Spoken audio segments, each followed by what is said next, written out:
we have a bit of a disaster here in Aotearoa, New Zealand, because the yellow-legged hornets have just been found. But I want to have a little chat to you about wasp life cycles so you understand how this has happened. So New Zealand is going a bit crazy at the moment because they found some queen yellow-legged hornet nests, and found the queens in their little nest that they're making, because it's spring here in New Zealand.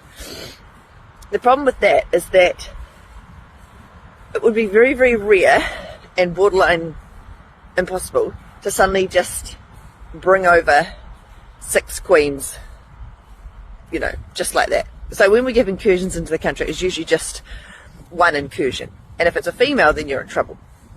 But you don't just suddenly get 6 and go, oh, they've just all got here. Okay, so a wasp's life cycle is a little bit different to the honeybees. So our honeybees have evolved to store honey, okay?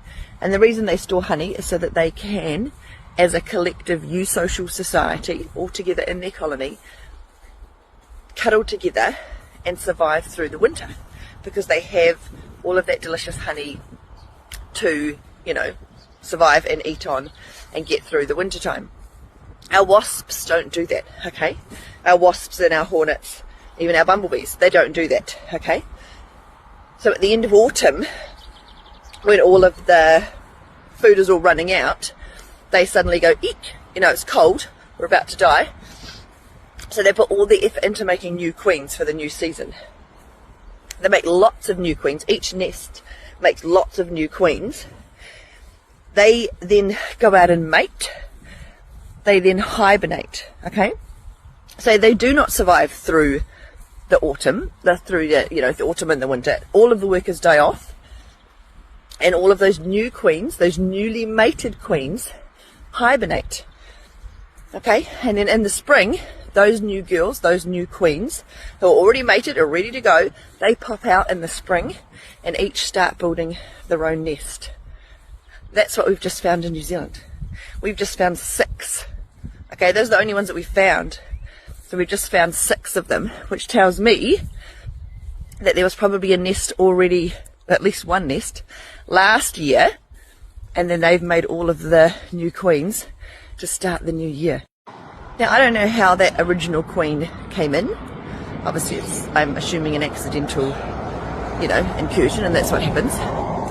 But you also have to understand why no one saw or found that original queen.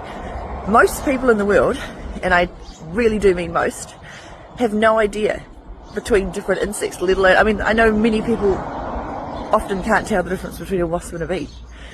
And so this little hornet, we've already got wasps in New Zealand, we just don't have this particular one. And the fact that most people can't tell the difference between bugs in general, how on earth were they going to notice a different wasp making a different nest? Most people are not that observant or even sort of know what they're looking at. So I really do believe that it's been here at least since last year and has made a nest, carried through its whole life cycle, and these are the queens we're seeing now from last season. So all of us beekeepers are here freaking out a little bit. So if anyone in the world has the yellow-legged hornet, feel free to hit me up and tell me how bad it is for your bees and if they are over-exaggerating or not, because they're trying really hard to stop it and trap it. But yeah, it's a bit of a worry. But anyway, I'm not blaming anyone for this whole incursion thing. I have no idea how that happened. I'm not putting any blame on anyone or saying so-and-so's not doing their job. But yeah, it's just crazy to me that they haven't mentioned that, how did 6 wasps get in the country? No. This came in last year, probably just 1. But this is what happens when no one spots it and it breeds.